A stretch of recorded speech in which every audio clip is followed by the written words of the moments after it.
I've never been able to explain what draws a man back to a place where something tried to kill him. Maybe it's the need for closure. Maybe it's the certainty that no one will ever believe you without proof. Or maybe, and I suspect this is the real answer, it's because some doors once opened in your mind never quite close again. The recording started at midnight. I was 6 miles into the Daniel Boone National Forest, deeper than I should have been, far enough from the ranger station that my radio couldn't reach. The October air had teeth. My breath came out in clouds that hung in the beam of my flashlight like something solid, something trapped. I'd set up the audio equipment on the ridge above Raven Hollow, 3 separate recorders positioned in a triangle, each one capturing frequencies the human ear shouldn't be able to detect. Not that I expected to find anything. Not really. The first sound came through the headphones at 12:47 a.m. It wasn't a roar. That's what most people get wrong about the old stories. They imagine lions, bears, something with a voice that belongs to an animal. This was different. This was the sound of a throat, a human throat, pulled from an experience it was never meant to endure. It was simultaneously a shriek, a laugh, and the hollow rattle of wind through a corpse. My hands went numb on the equipment. I shouldn't have been alone. That was the mistake. Marcus Holloway, my former colleague from the wildlife station, had backed out 3 days before the expedition. He'd cited equipment failure and scheduling conflicts. But the truth was darker. Marcus had seen something on our last survey of the gorge, something that made him pale when I mentioned the trip. He'd pulled me aside at the ranger station and told me to abandon this project. I'd laughed it off, alone on that ridge, with November's darkness pressing in like a living thing. I wasn't laughing. The second sound came 30 seconds later. This time I almost shut down the equipment, almost packed it all up and hiked back to the truck through black forest. Consequences be damned. But I didn't. Some part of me, the part that had spent 15 years tracking unexplained phenomena in these mountains, needed to know what was making that sound. It was a voice. No question about it now. But it spoke in no language I recognized. Syllables stretched and distorted as if whatever was producing them had forgotten how human vocal cords were supposed to work. The words repeated 3 times. Agoo, agoo, agoo, agoo. Then, through the static, I heard something else. The sound of something moving through the underbrush. Something large. Something that didn't bother moving quietly. I shut everything down in under 2 minutes. 20 years of field work teaches you when to follow protocol and when to follow your survival instincts. I folded up the equipment, stuffed it in my pack, and started hiking downslope. The forest was old growth here, hemlocks and oaks that had been standing since before my grandfather was born. In daylight, it's beautiful. At night, with something moving through the brush behind you, it's a cathedral of nightmares. I didn't run. Running makes prey of you. I moved steadily, kept my flashlight focused on the ground, and tried to move like I belonged there. Like I was just another animal passing through. That's when I found the bones. They were scattered across a narrow ravine, white and yellowed in my flashlight beam. My stomach clenched. I recognized some of them immediately. A femur, intact. A series of ribs, still partially connected by something that looked like dry tendon. What I didn't recognize was the pattern. The bones weren't old. Not decades old, the way bones should be if they'd been lying here for more than a season. The marrow still stained some of them with moisture. And they were arranged. No, arranged is wrong. They were stacked, deliberately placed in a pattern that made no natural sense. Jesus, I whispered, and immediately regretted making any sound at all. The flashlight beam caught something else. Scraps of fabric. Military surplus. Khaki and green. I knew that pattern. I'd seen it before. On a man named Edwin Graves who'd gone hiking 3 months ago and never came back. Edwin had been 46, a retired coal engineer from Virginia who'd taken to the mountains with an enthusiasm that should have warned me he didn't have enough experience for solo exploration. Found you, Edwin, I said quietly. That's when I heard the sound again. Not through the recorders this time. Directly above me, from the ridge I'd just ascended. The shriek that tore through the October night wasn't entirely animal. It wasn't entirely human.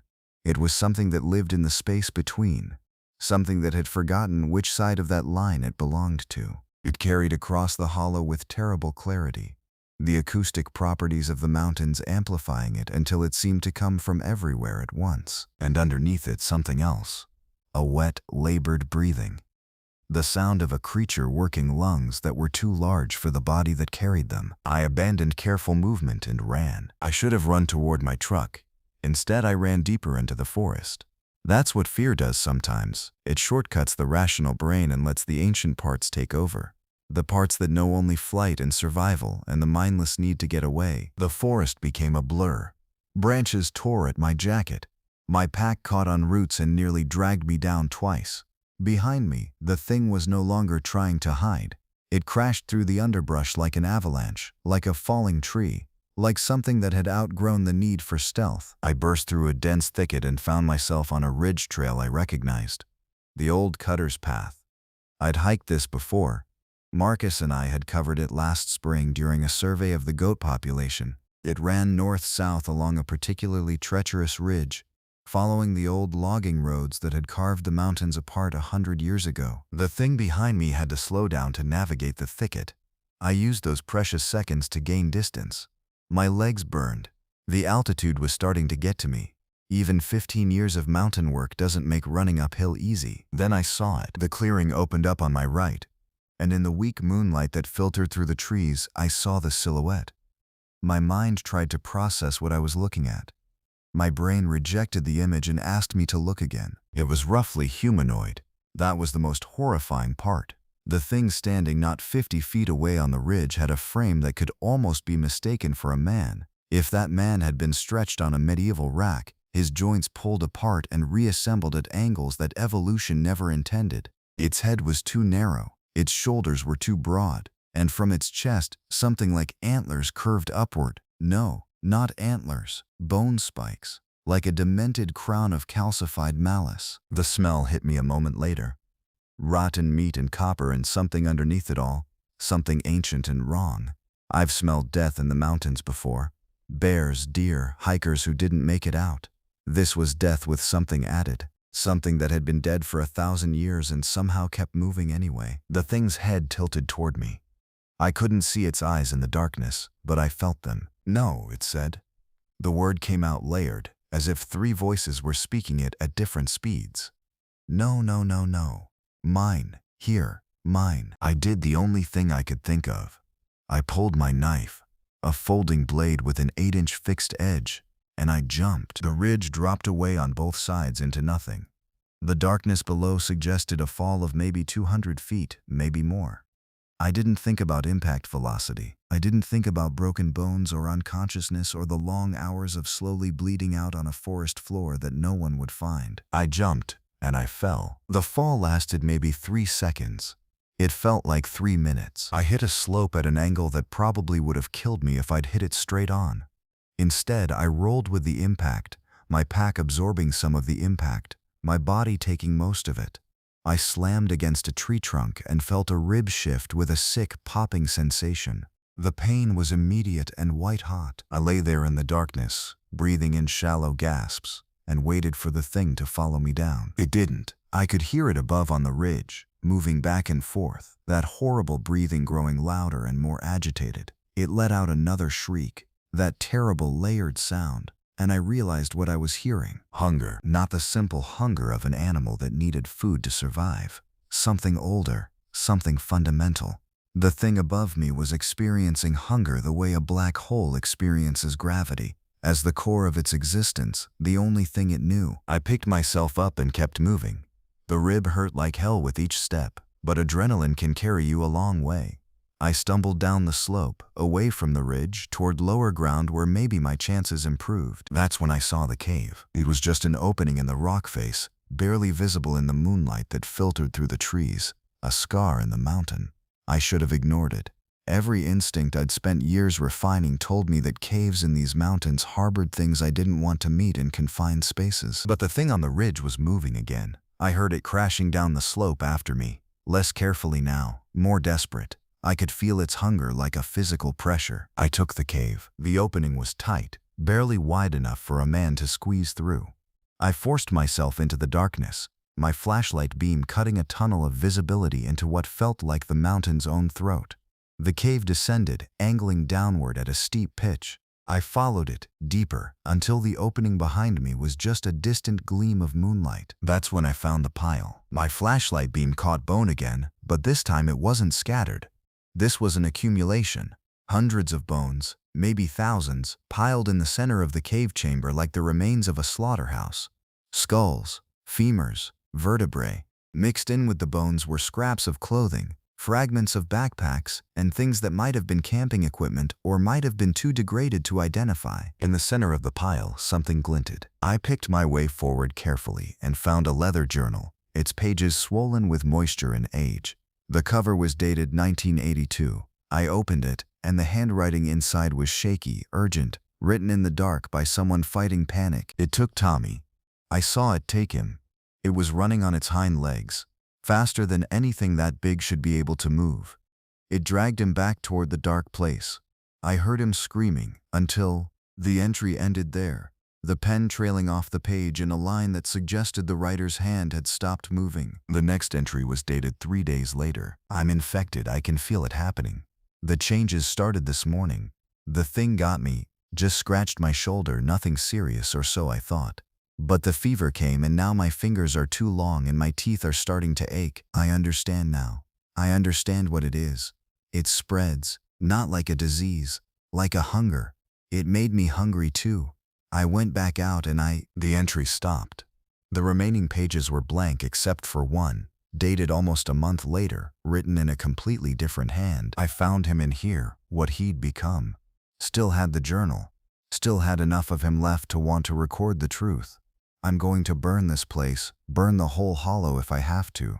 It ends with me. The handwriting was Marcus Holloway's. I was still staring at the journal when I heard the breathing behind me. You found my collection, the thing said. I spun around. The creature was crouched in the cave mouth, its outline visible against the faint light from outside. This close, I could see details I'd missed before. The skin, where there was skin, was mottled, gray and yellow in patches. Where it wasn't skin, bone showed through, as if the thing had simply run out of flesh and decided to continue anyway. The antler crown was made of human bone. I recognized a femur in there, a clavicle. Marcus? I heard myself say the name like a question, like I was hoping for a negative answer. The thing that had been Marcus Holloway laughed. That sound I'd heard on the recordings. That terrible layered sound. Marcus is gone, it said. I'm what comes after Marcus, the logical conclusion.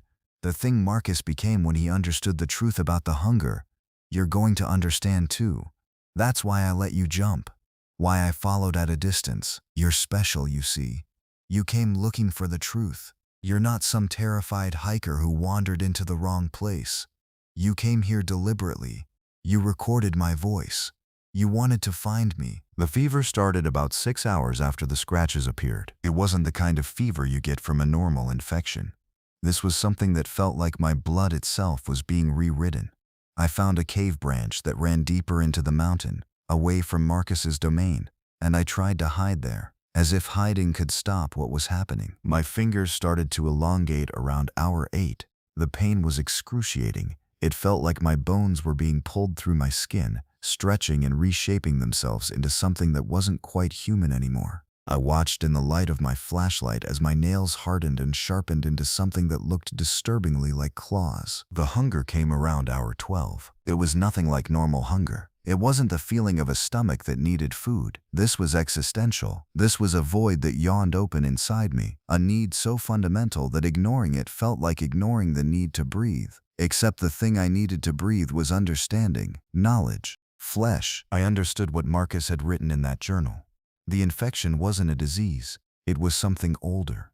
Something that lived in the Appalachian Mountains deeper than caves, written into the stone and the soil. The Wendigo, or whatever name people gave it, wasn't something that hunted and killed. It was something that hunted and changed, that converted. By hour 18, I couldn't fit through the cave opening anymore. My shoulders had widened, the bone lengthening and strengthening. My skin felt tight, like it was shrinking even as the muscle underneath grew larger. I looked down at my hands. They weren't hands anymore. They were something else. That's when I understood why Marcus had tried to burn it all down. Why he'd written about ending it. Because the thing you become when the Wendigo takes you isn't a monster that needs to be studied or captured or understood. It's an echo, A copy, a version of you that only remembers hunger. I found a chamber deeper in the caves, one that Marcus hadn't marked in his journal. And I did what I had to do. The recordings never made it out of the mountains. Equipment failure, the official report said, happens all the time in remote areas. Electrical surge, possible water damage, complete corruption of the data files. The ranger station accepted it as one of those things. Bad luck, the mountain being difficult. What they didn't know was that I'd destroyed the equipment deliberately. I'd smashed the recorders with rocks and scattered the pieces across the ravine where I'd found Edwin's bones. I'd burned my pack, my notes, everything that documented what I'd found, because I understood something in those caves that Marcus hadn't quite grasped when he was writing in the journal. The thing in the mountain doesn't want to be found. Not because it hides, because anyone who finds it becomes part of it. And part of it wants to spread. Part of it wants to convert more people, create more versions of itself, build more echoes in the darkness of the earth. I also understood why I was still myself. The infection should have taken me by day 3. The complete transformation should have happened by day 5. My fingers should have continued lengthening. My bones should have continued reshaping. But somewhere around hour 36, as I was crouching in a chamber so deep that the darkness was absolute, something shifted. I made a choice. Maybe it was because I came to the mountains looking for the truth rather than stumbling into it. Maybe it was because I'd already known part of the story, Marcus's warnings, his fear. Maybe I was just stubborn. But I took the hunting knife, the one I'd drawn on the ridge, and I cut. I don't know how to describe what I removed. Some part of the infection that had settled in my chest, a weight that felt almost like a second heart. It came out as something between flesh and shadow, and when it did, the transformation stopped. The healing took weeks. I hiked out of the mountains slowly, following old trails I knew, avoiding ranger stations and civilization. I told people I'd gotten injured, that I'd gotten lost, that equipment failure had prevented me from completing my study. All of it was technically true. The scratches on my shoulder healed clean, no scar tissue, no evidence that anything unusual had happened. My fingers returned to normal. My body went back to being human in every measurable way. But I remember the hunger. I remember the clarity that came with it, the absolute understanding of what I was meant to become. And every October, as the weather starts to turn and the nights grow long, I feel it whispering at the edge of my consciousness, a half-formed hunger, a potential. I haven't been back to the Appalachian Mountains since that night. I've been offered assignments there 3 times. Twice I turned them down. The 3rd time I transferred to a different agency. I told them I'd decided to pursue other interests. They accepted it, but I still monitor the rangers' reports. I still follow the missing persons cases. Every year someone disappears in those mountains. Some get found, some don't.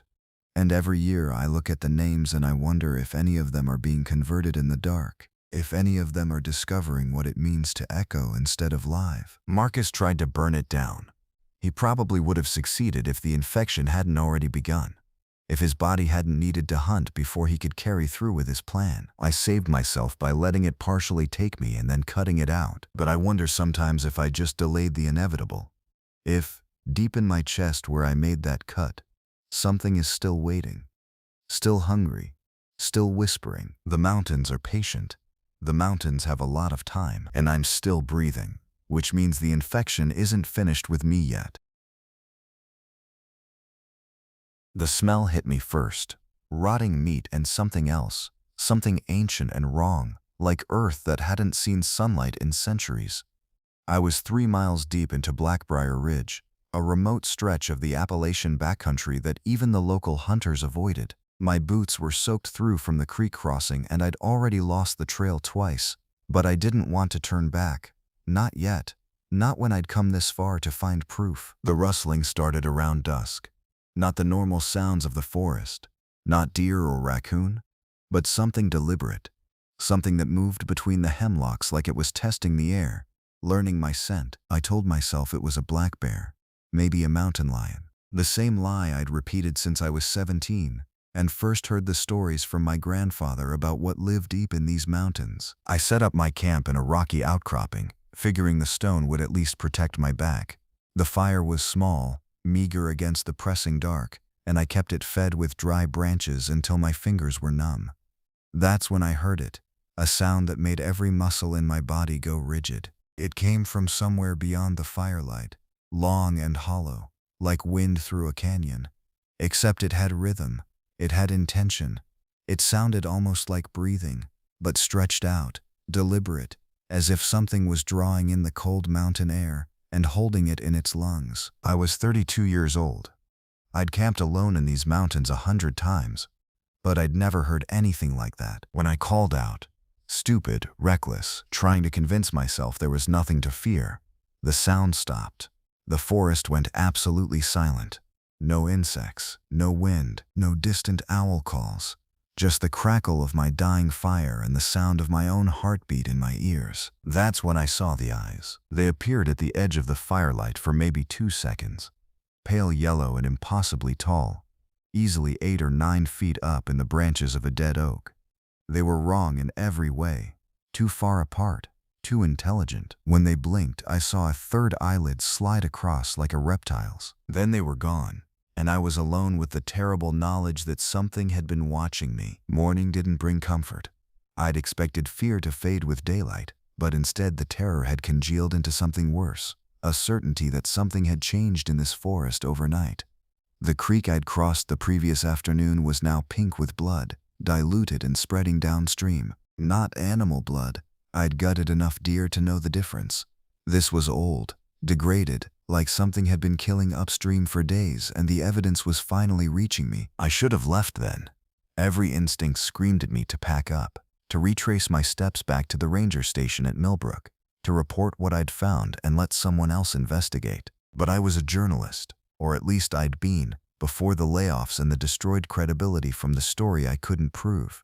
I had one chance to resurrect my career, to document what everyone in these mountains knew but no one would say on record. The bones were scattered across a flat stretch maybe a quarter-mile from my camp. I found them systematically as if cataloged by an intelligence that wanted me to understand the scope of the killing.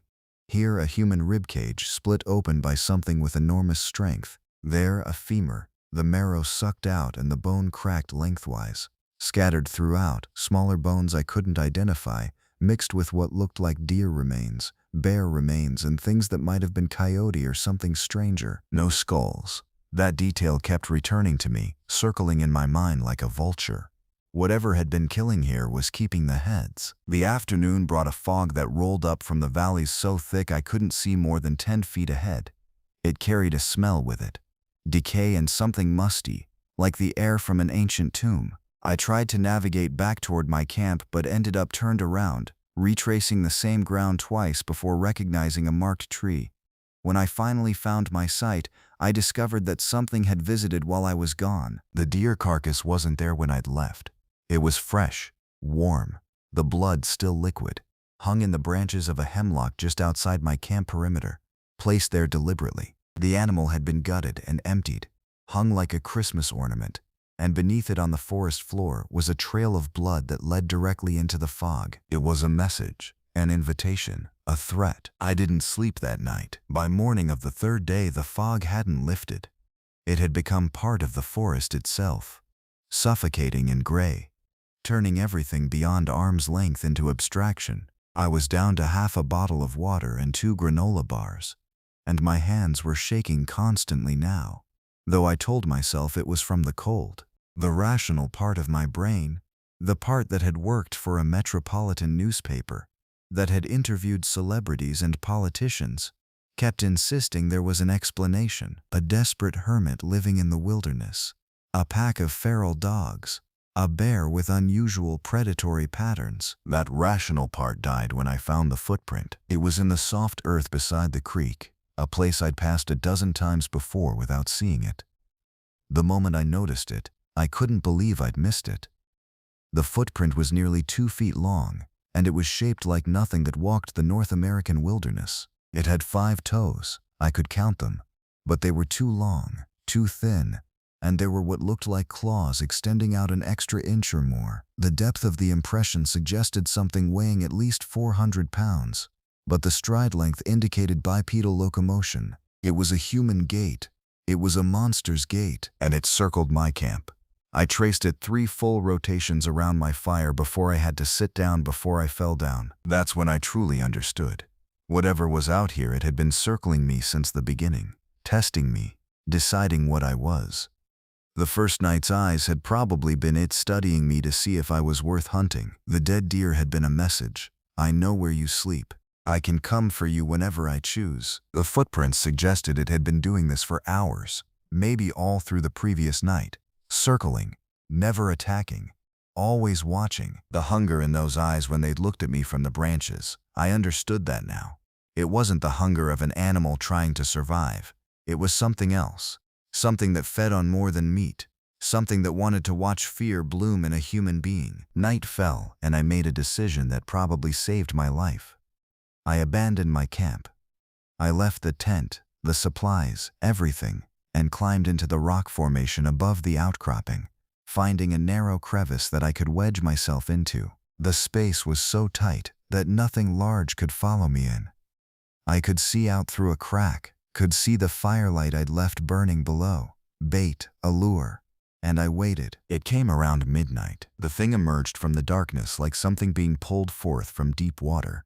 The firelight caught it in pieces. First the impossibly long arms, disproportionate to the body, ending in hands that were almost skeletal. Then the torso, which seemed to shift and move beneath the skin as though something was moving beneath the surface.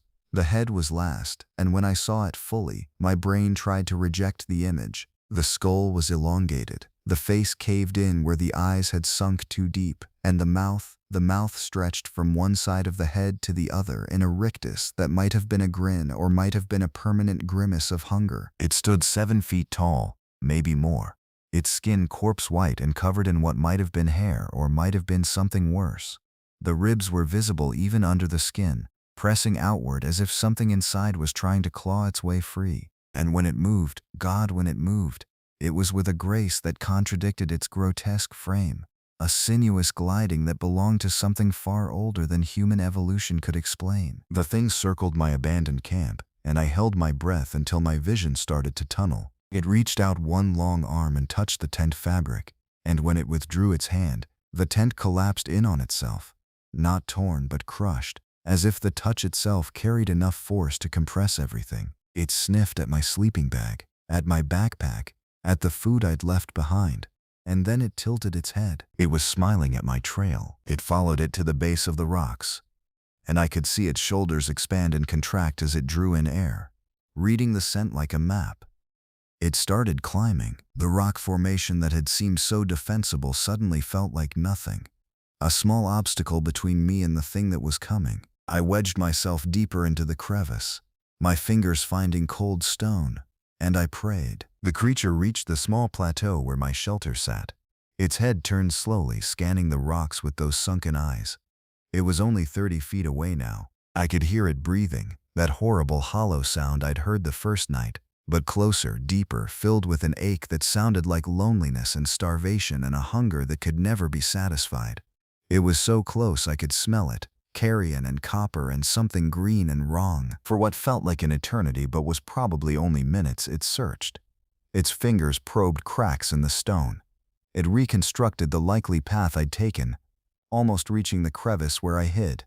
But the opening was too small. Even with its horrifying flexibility, even with those impossible limbs, it couldn't reach me. Eventually it retreated. It went back down the rocks with that same liquid grace and melted into the fog and darkness, leaving only the destroyed remnants of my camp and the absolute certainty that something in these mountains had recognized me as prey, but not the kind of prey you killed quickly. I didn't come down from the rocks. I stayed in that crevice for the rest of the night and through the next day, barely daring to move, barely daring to breathe. My water was gone. My food was gone. My fear had become so absolute it circled back into something like calm acceptance. When dusk came on the third day, I knew I had to move or die in that crevice. The journey out should have taken 3 hours. It took me 18. I moved through the fog, not on the trails but between them, trying to leave no clear path, trying to become invisible in the wilderness the way the hunter's stories said I should have from the beginning. Every shadow seemed to hide something. Every sound made me stop and wait and listen for footsteps that might be mine or might belong to something following. I saw it multiple times but never clearly. Once, a figure too tall to be human moved between the trees to my left, parallel to my path, matching my pace. Another time, I heard breathing that didn't belong to me, coming from somewhere behind and above, as if the thing was following along the ridgeline. The worst moment came near the creek when I bent down to drink and saw its reflection in the water before I saw the water itself. Just a glimpse of that elongated skull, those sunken eyes, that impossible mouth. When I ran, it let me run. The thing herded me like I was game, driving me down toward lower ground, toward the abandoned settlements and old homesteads that dotted the lower valleys. By the time I understood what it was doing, the fog had gotten so thick that direction meant nothing. I was no longer trying to reach civilization. I was trying to simply stay ahead of the breathing that came closer and closer, the footsteps that matched my rhythm when I slowed. It was playing with me. The cabin appeared through the fog like something out of a fever dream, weathered log and a stone chimney still standing despite decades of abandonment. The door hung open, and I didn't think, didn't consider, just lunged for it and threw myself inside. There was a wooden bar across the door frame, rotted but still functional, and I wedged it as best I could. Outside, the thing walked circles around the cabin. I could hear every footstep, could track its movements from the way the floor creaked as it passed over different points. It wasn't trying to break in. It knew I was trapped. It knew that eventually thirst and hunger and madness would drive me out. But the cabin had other exits. A window that led to a small root cellar. Another door on the far side, nearly invisible in the darkness. I used the broken furniture to barricade the main entrance further, and then made my choice. I ran. The thing chased, finally abandoning the pretense of a game. I could hear it crashing through the underbrush now, no longer bothering with grace or silence, just raw power and hunger and the sound of something that had been alone in these mountains for longer than mountains had names. But I was smaller.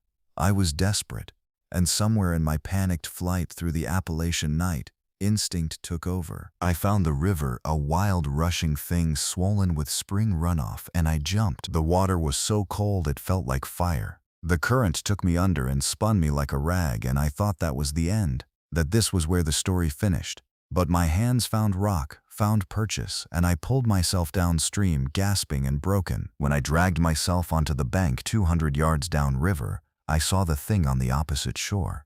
It stood at the water's edge, that head tilted, those sunken eyes watching me with something that might have been respect or might have been recognition of a kindred thing in the dark. It didn't follow into the water. It turned and walked back into the forest, and I never saw it again. The rangers found me 6 hours later, barely conscious, hypothermic, and raving about things they assumed were fever dreams. The evidence I gathered, the photos, the notes, the measurements of those footprints, all got lost somewhere in the chaos. One ranger mentioned a researcher who disappeared in the area 5 years ago. Another talked about old stories of a thing that lived up in the highest ridges, something the old families wouldn't speak about. But there was no proof. There were just my scars, the ones where the fog itself seemed to have marked me. Thin white lines that appeared on my arms and shoulders over the following weeks, as though something had reached out and touched me more than I remembered. I'm back in the city now. I have a desk job and a therapist and a life that looks normal to everyone around me. But every night I hear that breathing, that hollow, hungry sound. And on the really cold nights when the wind moves through the urban canyons like it's alive, I wonder if it followed me down from those mountains. I wonder if the Appalachian dark is something that once tasted human, something that learned human scent, something that can smell me even here in the electric light and concrete and safety of civilization. And sometimes in the deepest hours before dawn, I wonder if the thing is still out there in Blackbriar Ridge, circling my empty camp, waiting for me to come back. Because part of me wants to. Part of me is hungry too. I still don't know how to explain what happened to me in the mountains that autumn, and honestly, I've stopped trying to convince anyone it was real. The truth doesn't matter anymore. What matters is that I'm alive, and whatever I encountered out there in the dense forests of West Virginia is still there, waiting in the November cold. My name is Marcus Reed, and before that October, I was just another person passing through life without really living. I worked maintenance at a regional water treatment facility, spent my nights in a cramped apartment, and told myself I'd explore the mountains someday. When I was suddenly laid off due to budget cuts, that someday became now. I packed my truck with camping gear, my grandfather's old topographic maps, and 3 weeks of careful provisions.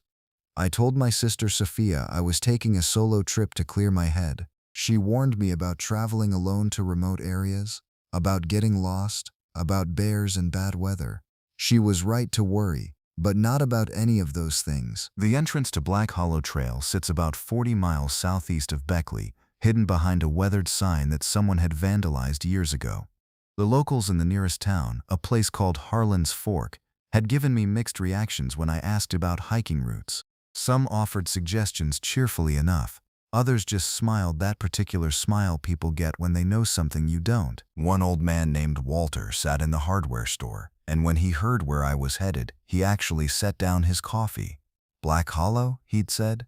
"That's not a place people go anymore, not for leisure anyway." He didn't explain why. He didn't need to. But I was 31 years old, unemployed, and feeling reckless. I'd spent half my life playing it safe, and where had it gotten me? So I drove out there on a Sunday afternoon, parked at the trailhead, and started walking into the forest with nothing but my backpack and my own stupidity. The forest swallowed the sound of the truck door closing behind me. That should have been my first warning. Real forests aren't silent. They're full of bird calls, rustling leaves, the crack of branches under unseen animals' feet.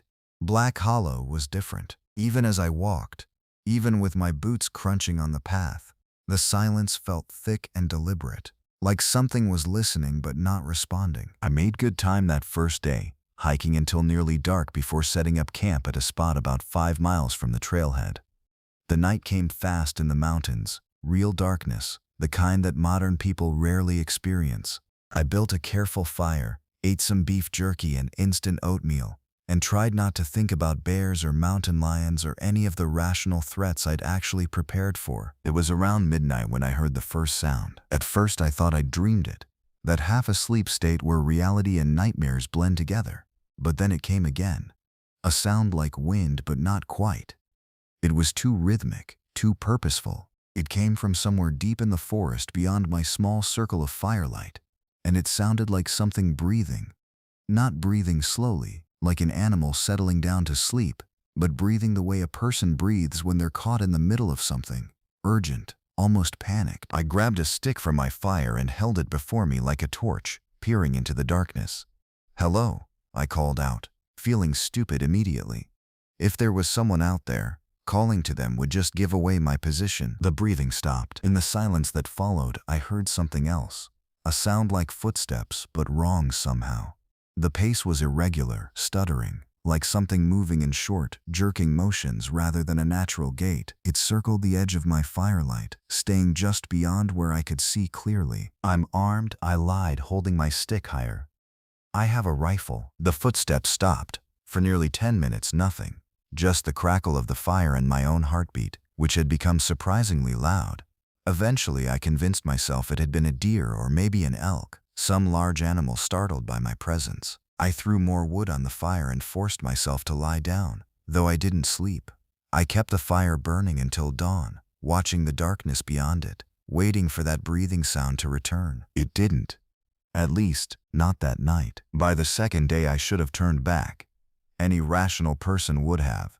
But I'd traveled nearly 6 miles from civilization, and my pride is a stubborn thing. I told myself the sounds were just wildlife. The unexplained footsteps just my imagination working overtime in an unfamiliar place. People hike alone in the mountains all the time without incident. I would be fine. The forest itself seemed to push back against my progress as the day wore on. Fallen trees that weren't marked on any map appeared across the trail, forcing me to navigate around them.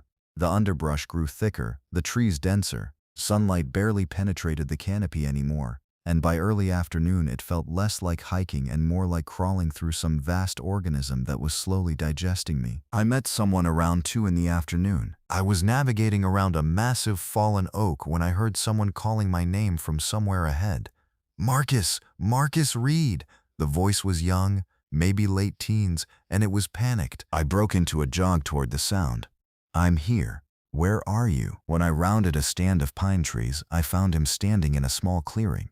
His name was Tommy. I learned this only after we'd talked for several minutes. He was about 17, pale, skinny in a way that suggested more than just genetics. He was missing his jacket, and his shirt was torn at the shoulder. "Thank God," Tommy said, breathing hard. "Thank God someone's here. My friends and we got separated. We were coming down from the ridge and we couldn't stay together, and I've been walking for hours trying to find my way back to the parking area." I should have questioned how he knew my name. I should have wondered how he'd gotten this deep into Black Hollow with no gear, no backpack, no supplies of any kind. But I didn't. The seeing of another human being short-circuited my critical thinking. "Okay," I said, trying to sound calm. "When did you last see your friends? Maybe 2 hours ago, maybe longer. I don't have my phone, no service out here anyway. Are you headed toward the entrance? Can you show me the way?" Something cold moved through my chest. In the 2 hours since meeting Tommy, I realized I couldn't actually describe the path I'd taken. The trail I'd been following had gotten increasingly obscure until I wasn't even sure I was on a marked path anymore. Every tree looked the same. The rocks and formations that should have been distinctive all blended into a monotonous landscape of gray and green and brown. "The entrance is that way," I said, pointing in a direction that felt right. Tommy nodded, and we started walking. But we weren't walking toward the entrance. I knew it almost immediately, a creeping certainty that we were moving in the wrong direction. The forest seemed to turn around us, and every step felt like we were moving deeper rather than out. "How much further?" Tommy asked. He was right behind me and his voice had changed. It sounded hollowed out, exhausted, like speaking was costing him something vital. "We should be close," I said, not believing it. We walked in silence for another hour, the light gradually fading as afternoon became evening. When I finally stopped to check my map and compass, Tommy had disappeared. I spun around, my heart suddenly hammering. "Tommy? Tommy, where'd you go?" Nothing. He'd been right behind me moments before. I could still hear his footsteps ending abruptly. I retraced my path for nearly a quarter mile, calling his name until my throat was raw. Nothing. No answer, no sign of him. Nothing but trees and the growing darkness. I found his shoe about 50 yards off the trail. Just one shoe, a torn Converse, lying on its side among the dead leaves. There were no other clues. No blood, no torn clothing, no indication of struggle, just a shoe, and Tommy's complete absence. I didn't sleep that night. I sat with my fire burning bright and hot, feeding it every piece of wood I could gather, listening to the forest around me. And somewhere around 3 in the morning, I heard it again, that breathing sound. But this time it was different. It was closer, and it sounded like it was laughing. By the third day, I was lost. I could admit that to myself now. I'd been trying to navigate back to the trailhead since morning, but the forest was a maze of twisted paths that all looked identical. My water supply was getting low, and I'd rationed the last of my food knowing I might be out here much longer than I'd anticipated. But more than the hunger or the fear of getting lost, there was something else driving the dread deeper into my bones. I was being hunted. I didn't see evidence of it all at once. It accumulated slowly. First, there was the way branches were broken, not snapped naturally by weather or animals, but deliberately torn, as if something very large and very angry had pushed through the forest. I found several of these trails, all of them converging on areas where I'd been camping or resting. Then there were the other sounds. Throughout the second night and into the third day, I heard something moving through the forest around me. It was large. The way the trees shook and cracked told me it weighed several 100 pounds at least. But its movement wasn't the graceful, efficient motion of a deer or a bear. It was jerky, uncoordinated, like it had joints that bent wrong, or moved in patterns that nature hadn't intended. It was around mid-afternoon when I found Tommy again. I was moving through a thick stand of hemlock trees when the smell hit me, a reek so powerful and putrid that I actually gagged. It was the smell of something long dead, something rotten from the inside out, and underneath it something else, the copper iron smell of blood, but wrong somehow, fermented and ancient smelling. I found him near the base of a massive boulder. What was left of him? I won't describe it in detail. That feels like a betrayal somehow, giving those images words that would let someone else conjure them. Enough to say that Tommy hadn't just been killed, he'd been consumed. There was very little of him left, and what remained didn't look like it had been torn apart by an animal. The wounds were methodical, almost surgical, as if something had been carefully dissecting him to reach the parts it wanted most. I vomited into the underbrush, my whole body shaking. When I finally had control of myself again, I examined the scene with a detached horror. Large claw marks raked across the boulder, scratch marks on the trees, far higher than any bear could reach, and in the disturbed earth and leaves around Tommy's remains, a track, a footprint. It was shaped almost like a human foot, but far too large, the toes too long, the claw marks too pronounced. Whatever had made that track weighed easily 300 pounds, maybe more, and it had stood here recently, probably watching while I inspected the remains of its meal. I backed away from the body, my hands shaking so badly I could barely hold my compass. The forest was darkening around me, real darkness, the kind that made my flashlight seem like a candle in an infinite night. I needed to find shelter, needed to get somewhere I could build a fire and maintain at least the illusion of safety. I found an outcropping of rocks about a mile away, a small cave mouth that barely qualified as shelter but was better than anything else I'd seen. I gathered wood obsessively, piling it higher than was reasonable, needing the action of gathering, needing something to do besides think about Tommy's remains or the thing that had made those tracks. As the darkness fell completely, I built my fire and sat in the mouth of the cave, watching the forest. And that's when I heard the sound that finally broke something in me. It was almost human. Almost. That was what made it so horrifying. It started as a low groan, like someone in pain, but it shifted and changed, becoming something between a howl and a laugh. It echoed through the forest from multiple directions, as if the creature was calling from several places at once, or as if it was moving so fast that the sound was following multiple paths through the trees. The groan became words, or not words exactly, but sounds shaped like words, formed by something that had learned what human speech sounded like but couldn't quite replicate it. It sounded like my name, but broken, fractured into pieces. Marcos, Marcos, us. I stood up, backing deeper into the cave. "Stay back," I screamed, not even knowing what I was doing anymore. "I have fire. I can burn you." The thing laughed, that horrible half sound that was part animal shriek, part human mirth. And then it stepped into my firelight. I've tried to describe what I saw that night 100 times, and I've never been satisfied with the result. Because describing it requires me to say things that make people dismiss everything else I've said, to label me as delusional or lying. But I'm going to try anyway. Because if I don't record what I saw, then the memory becomes the only place it exists, and I'm afraid of what that might do to me. It was tall, 7 feet maybe, possibly taller, though it seemed to move in ways that made gauging its true size difficult. Its body was impossibly thin, the kind of skeletal thinness of something that was starving. But starving creatures don't usually have the kind of presence this thing had. Every muscle was visible beneath translucent skin, ropey and powerful despite the malnourished appearance. Its joints bent in ways that shouldn't be possible, elbows and knees that seemed to have extra articulation, allowing movement that was too fluid, too boneless. But it was the face that will haunt me until I die. It had been human once, I'm certain of that.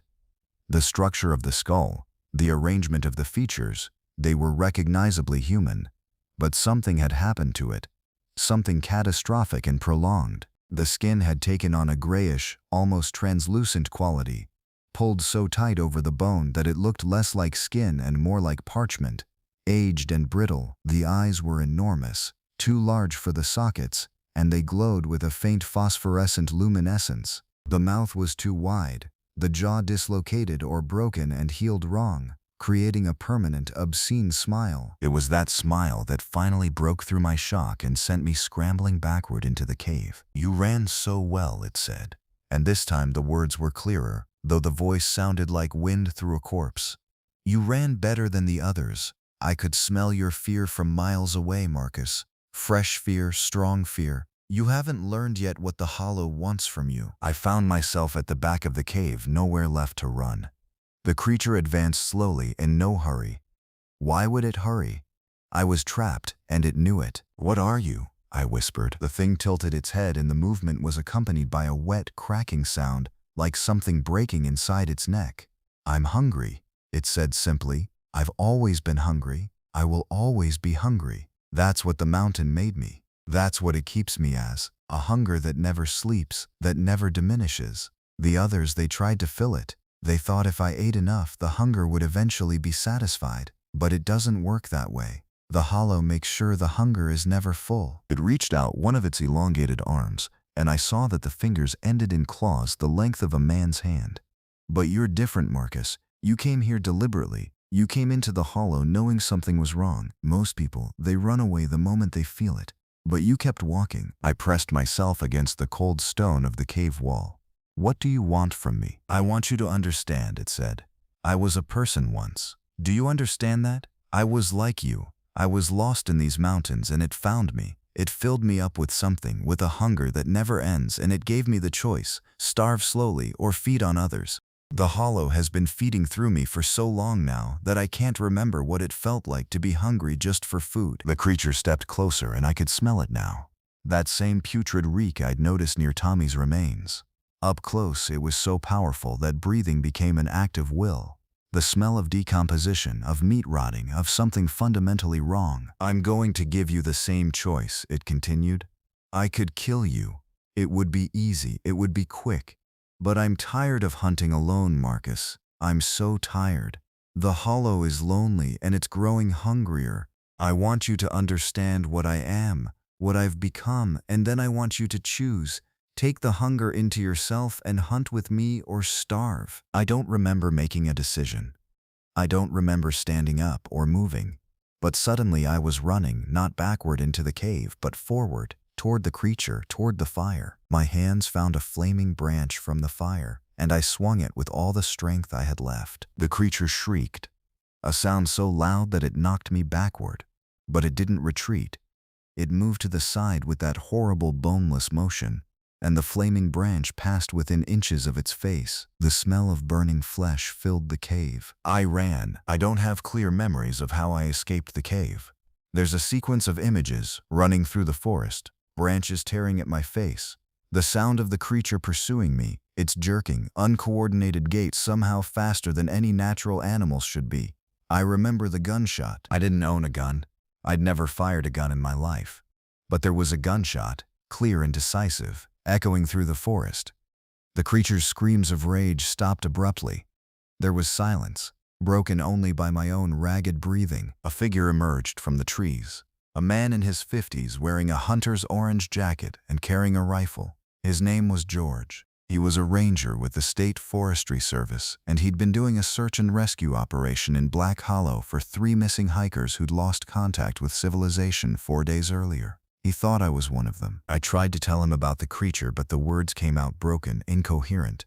I don't think he believed me entirely, but he believed that I'd been through something. He gave me water, kept me warm, and guided me back toward the entrance. The forest seemed different as we walked. Less hostile, less attentive. As if whatever had been hunting me had decided I wasn't worth the effort anymore. We found Tommy's body on the 2nd day. George called it in to the authorities, and a recovery team was assembled. The official report attributed his death to a wildlife encounter. Likely a large predator, they said, though no predator in West Virginia should have been capable of such a thing. I was interviewed by state police. They asked me detailed questions about where I'd been, what I'd seen. I told them about getting lost. I didn't tell them about the Wendigo. I'd figured out what I'd been dealing with by then, had done research in a hospital waiting room while they checked me over for injuries. The stories matched too well. The impossibly fast movement, the human origin of the creature, the hunger that was never satisfied, the Wendigo, the hollow, the thing that kept itself alive by turning others like itself. The official story was that I'd gotten lost, wandered into dangerous terrain, gotten lucky, and been rescued. The 3 other missing hikers were never found. I've done some research since I got back to civilization. There are stories, scattered across the internet and in old local histories, of people who went into Black Hollow and never came out.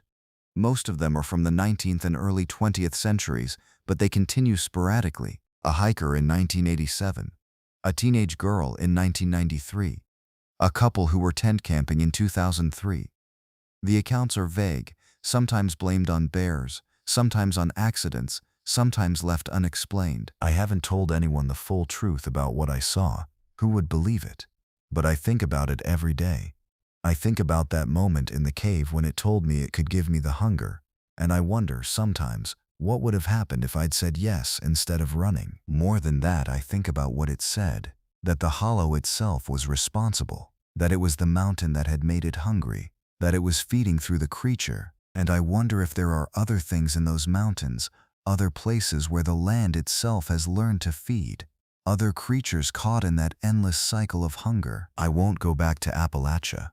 I won't ever hike those mountains again. But sometimes, when the wind is right and the night is deep enough, I think I can hear it, that broken, laughing voice calling my name across the distance. And I know that it's still out there, still hungry, still waiting for the next person foolish enough to walk into Black Hollow. I'm telling this now because I need someone to know what's real. I need someone to understand that the wilderness isn't just dangerous, it's alive, in ways that our rational minds refuse to acknowledge. The Appalachian Mountains aren't just old, they're aware. And in places like Black Hollow, they still remember how to feed. If you're ever tempted to explore a remote hiking trail, if you feel that pull to test yourself against nature, remember Tommy. Remember his shoe left in the forest with no explanation. Remember that some places want something from you, and they're patient enough to wait for it. The mountains are always hungry. Always.